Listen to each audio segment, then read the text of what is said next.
이것은 두로를 두고 하신 엄한 경고의 말씀이다. 다시스의 베드라, 너희는 슬피 울어라. 두로가 파멸되었으니 들어갈 집도 없고 닻을 내릴 항구도 없다. 키프로스에서 너희가 이 소식을 들었다. 항해자들이 부유하게 만들어준 너희 섬 백성들아, 시돈의 상인들아 잠잠하여라. 이사야서 23장 1에서 2절 말씀. 오늘 말씀에는 13장부터 이어오던 이방 나라에 대한 심판 메시지 그 마지막 이야기가 담겨 있습니다. 그리고 그 마지막에 등장하는 나라는 바로 두로와 시돈입니다. 주님은 먼저 두로에게 닥칠 일을 예언하십니다. 다시스의 베드라, 너희는 슬피 울어라. 두로가 파멸되었으니 들어갈 집도 없고 닻을 내릴 항구도 없다. 키프로스에서 너희가 이 소식을 들었다. 그리고 시돈을 향해서도 다음과 같이 경고하십니다. 너 시돈아, 너 바다의 요새야, 내가 수치를 당하였다. 너의 어머니인 바다가 너를 버리고 이렇게 말한다. 나는 산고를 겪지도 않았고 아이를 낳지도 못하였다. 아들들을 기른 일도 없고 딸들을 키운 일도 없다. 두로와 시돈은 지중해 연안에 위치한 최고의 항구 도시입니다. 두 도시 간의 거리는 대략 40km 정도로 매우 가까운 거리입니다. 두 도시는 페니키아라는 나라에 속한 도시였는데 입지적 조건이 매우 좋았기 때문에 아시리아, 바벨론, 그리고 페르시아 등과 같은 강대국으로부터 계속된 침입을 받고 지배를 받아왔습니다. 그러나 이 두로와 시돈은 강대국의 침범을 받았지만 활발한 무역 때문에 늘 부족함 없는 생활을 했습니다. 그런데 바로 이렇게 부유했던 도시에 주님의 심판이 임박했고 이 두 도시는 곧 몰락할 위기에 처합니다. 두로와 시돈을 향한 주님의 예언은 다음과 같습니다. 일을 하기 위해 두로와 시돈을 떠난 주민들이 있었습니다. 그들이 일을 다 마치고 자신들이 살던 도시로 돌아오던 중에 자신들의 고향이 더 이상 존재하지 않는다는 사실을 알게 됩니다. 그만 고향이 사라져 버린 것입니다. 그뿐만이 아닙니다. 그동안 두 성읍을 지켜주던 어머니와 같던 바다조차도 이제 그들을 위한 어떠한 품도 되어주지 못하게 되었습니다. 길이 되어주고 식량의 원천이 되어주었던 이 바다도 이제는 두로와 시돈과 무관한 존재가 된 것입니다. 하나님의 심판은 이렇게 어제까지만 해도 아무렇지 않았던 일상에 갑작스런 단절과 같은 방식으로 찾아올 것입니다. 이어서 등장하는 6에서 10절의 말씀은 두로와 시돈을 향한 주님의 심판 메시지가 한 번 더 반복이 됩니다. 고향을 잃은 두로와 시돈은 이제 자신들이 식민지로 삼았던 곳으로 가서 그곳을 자신들의 터전으로 삼아야 합니다. 이사야는 말합니다. 베니게이의 춤이나 스페인으로 건너가거라. 섬나라 백성아 슬피 울어라. 이것이 너희가 그렇게 좋아하던 도성 두로냐. 그토록 오랜 역사를 가지고 저 먼 곳에까지 가서 식민지를 세우던 도성이냐. 스페인에 따라 너의 땅으로 돌아가서 땅이나 갈아라. 이제 너에게는 항구가 없다. 두로와 시돈이 미친 영향력은 매우 넓었습니다. 페니키아 상인들은 무역의 범위를 넓혀서 자신들이 살던 땅 맞은편 해안까지 자신들의 영향력을 넓혔습니다. 그리고 더 나아가서 지중해 맞은편에 위치한 스페인의 남쪽 지역을 자신들의 식민지로 삼기도 했습니다. 그런데 그렇게 번성했던 페니키아가 한순간에 몰락하고 말 것이라고 주님은 말씀하고 계신 겁니다. 그들은 이제 자신들이 식민지로 삼았던 곳으로 도망가서 그곳을 자신들의 터전으로 삼게 될 것입니다. 페니키아 사람들은 아무도 이사야가 말한 것을 믿지 않았을 것입니다. 8절에서도 언급하듯이 페니키아 사람들은 모두가 우러러보는 대상이었기 때문입니다. 빛나는 왕관을 쓰고 있던 두로, 그 상인들은 귀족들이요, 그 무역상들은 세상이 우러러보던 사람들이었습니다. 누가 감히 이들의 몰락을 계획할 수 있겠습니까? 그러나 이사야는 말합니다. 가능한 분이 계시다고, 그럴 수 있는 분이 계시다고, 그분이 바로 주님이시라고 이야기합니다. 그 일을 계획하신 분은 만군의 주님이시다.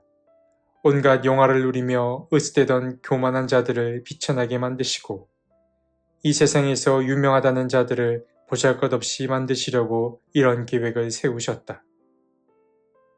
바로 이 대목에서 두로와 시돈이 주님께 심판받는 이유가 등장합니다. 페니키아는 세상에 두려울 것이 없었습니다. 그들은 자신들의 위대함에 도취되어 있었습니다. 그들은 자신들을 신의 위치까지 높여놓았습니다. 그들에게서 더 이상의 겸손을 찾아볼 수 없었습니다.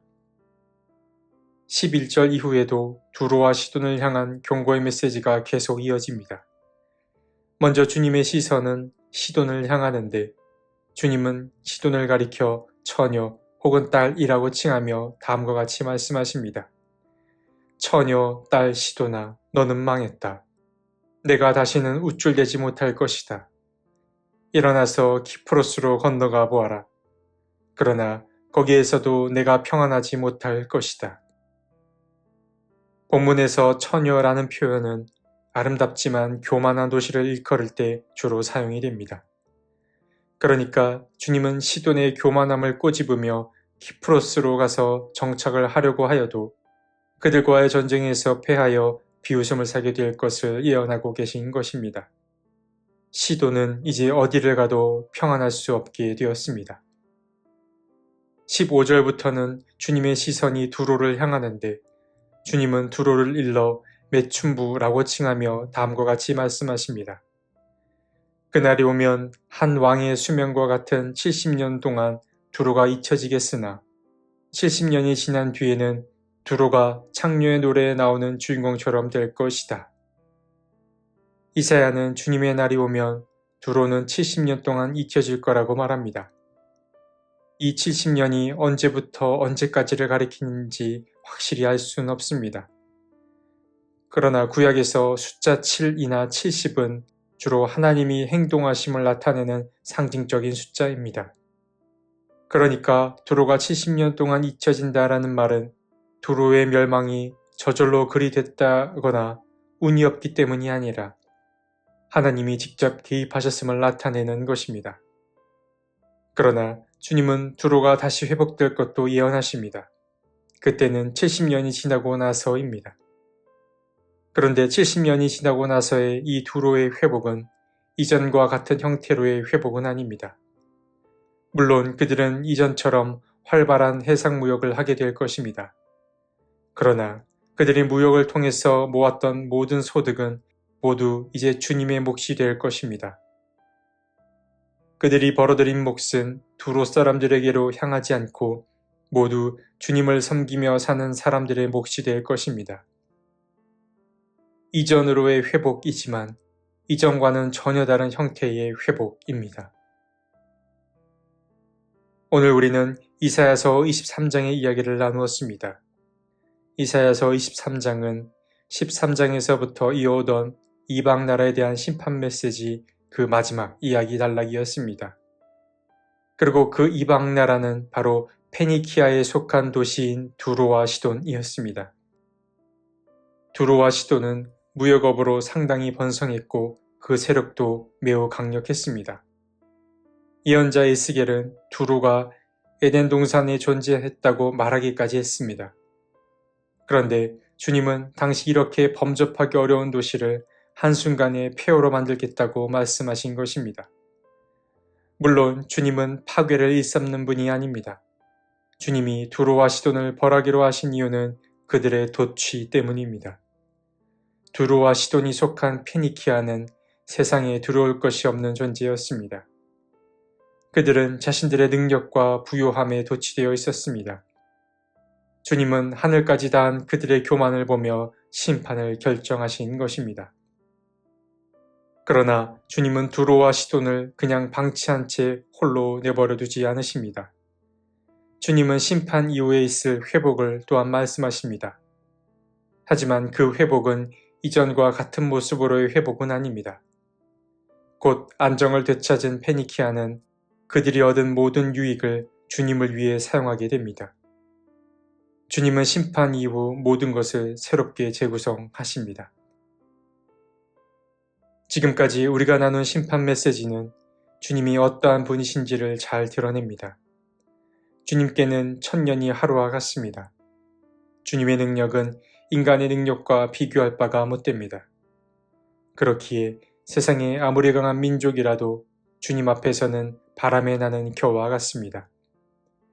페니키아의 부귀영화도 주님 앞에서는 찰나에 지나지 않습니다. 인간의 역사는 생명과 같습니다. 그렇기에 유동적이고 가변적입니다. 신앙인들에게 필요한 것은 이처럼 유동적인 역사를 주님의 시선으로 바라보는 것입니다. 주님께 도움을 구해야 합니다. 그래야만 일이 일비하지 않을 수 있습니다.